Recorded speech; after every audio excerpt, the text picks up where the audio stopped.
All right, so this is the most complicated part for the sander, at least so far.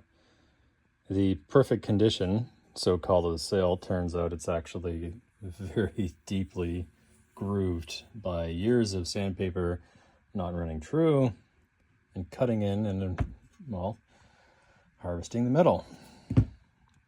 So, what am I going to do about this? I think if I heat the whole piece up and braise everything, and then mill it flat, that would be the best solution, but it also is the most risky. And I think that's the most risky because this material in here is probably so thin that it would risk cracking. So, because this is cast iron, I don't think I'm going to weld anything, even though I do have the rods to do it, but for the same reason, I think we risk cracking. So, I don't think I'm going to go the brazing route. What I think I'm going to do instead is clean it up and then epoxy it. And that'll have to do. So I'm just going to use the rag and start acetoning everything through here. And that'll be the first hurdle. So I'm just using a little tiny squirt bottle to get in through there. And we'll let this bake, so to speak.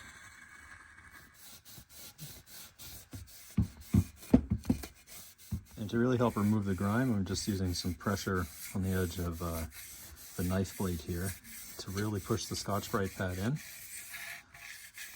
And every so often, once the knife cuts through, I'll just switch its position. Look at more of what the damage was. You can see that's been rolled over. Anyways, so we're getting back down to the base there, and again, we just want it really clean so it doesn't really flake off. So it's just a little bit more of pulling away at it, brushing it, all that sort of stuff.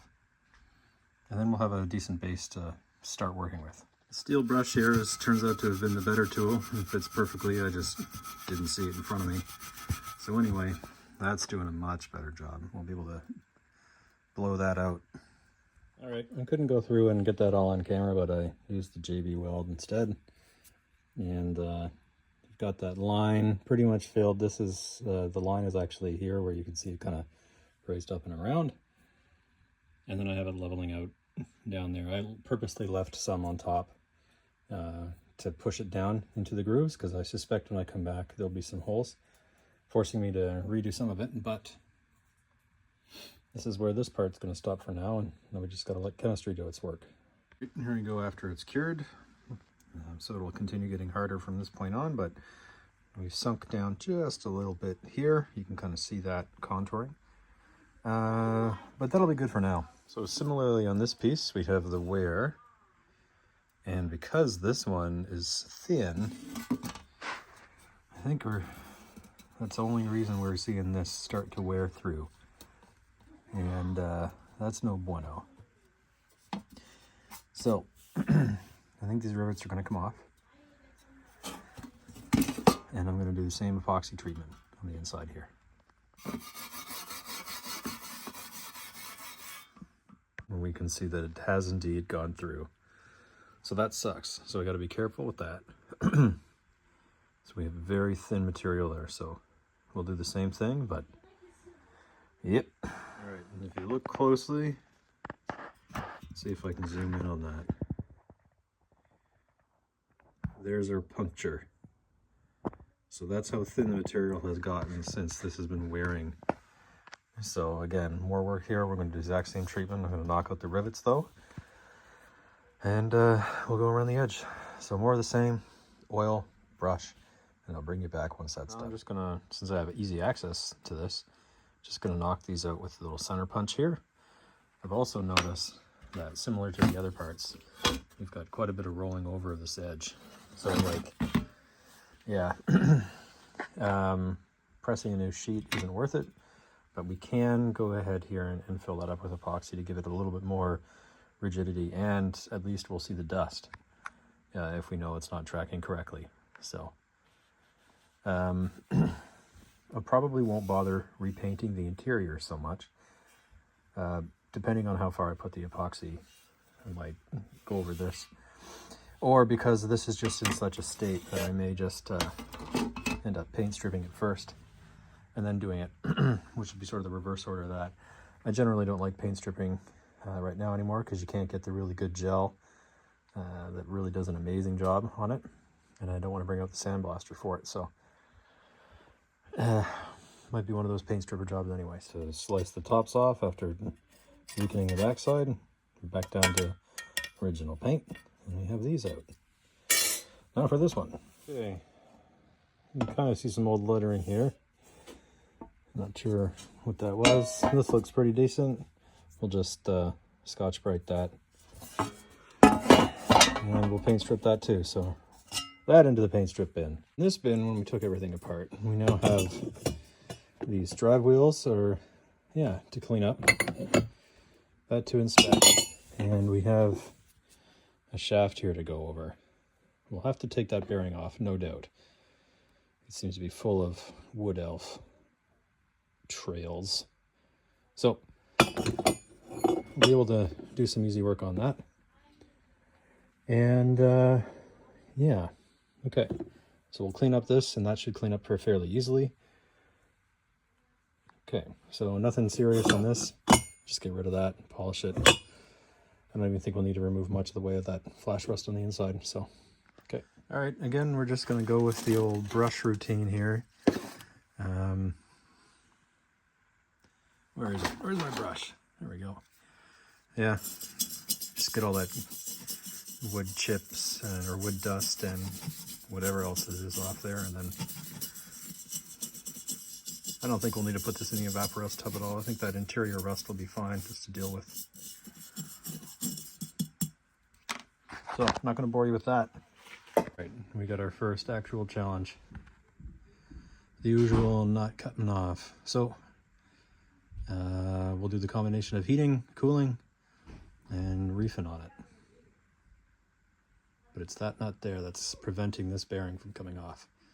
It won't clear the corners of the hexagon. All right, back to my favorite tool. I'll let this go.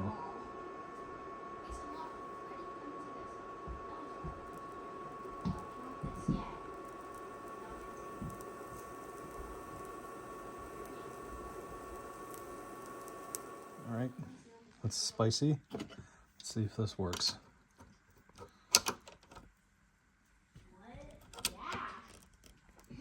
I need to put that down, 2 hands. Well, even that hasn't worked. So we do have a challenge. I don't really want to cut this off, so I think it's just going to be constant heat cycling. That seems to work best for me. We're going to give this a go. I can't get to my 3/4 inch impact because of the bandsaw in its place. I'll show you that later, but see if this works. And that did it perfectly, and there's our stupid sawdust. But now it's off after the heat. A couple rounds of that. There we go. For the easy part, we're just gonna tap that through, just so I don't roll over or mushroom that that tip there. So we'll tap that through with the brass end. Maybe I'll just use the brass hammer, actually.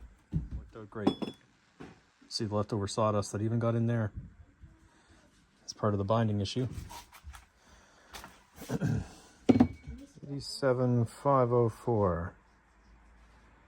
New departure.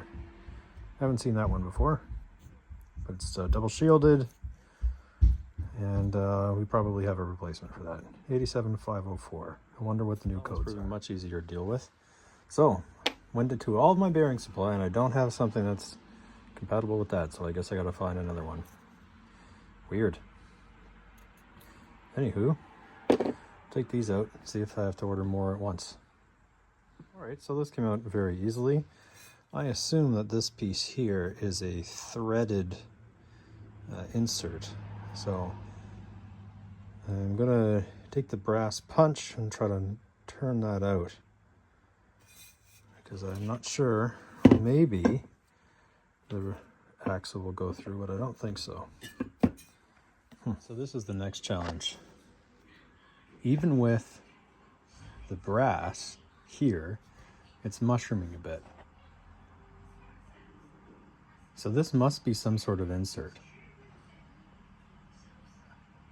I don't know how to get this out without driving that bearing in further, but maybe it has to. Some persuasion.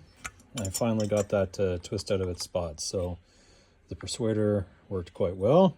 I'll finish the rest of the way with this so I don't roll anything over. All right, so it was threaded. Now, so that's locking that bearing in, which tells me that we must have to force this bearing up and out this way. Okay, so here's the next difference. This has a casted edge. So that means this bearing must seat into the cast, which means we probably have to press out the arbor from this end and not do what I said before. And then that would have to move, because that is the only place that there is any sort of clearance.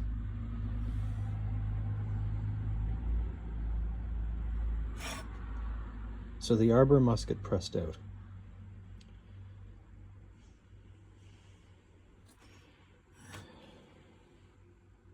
Now, how I'm going to make sure that it doesn't crack. I think this is our final clue. This shaft is one piece, and that there is already flush against the casting for that, which means it can't possibly go out this way, because it can't run through it, so it has to come out this way. So I'm going to go put that in the press, and we'll start slowly pressing on the arbor. We're in the press now. This is still worrying me a bit because I don't know about the strength of that casting to withstand the force. We're got our clearance through there, and yeah, so we got pressure there right away. Man, I don't know. It didn't feel good. It didn't feel good. And that's the victim. That's what gave way right there. That sucks.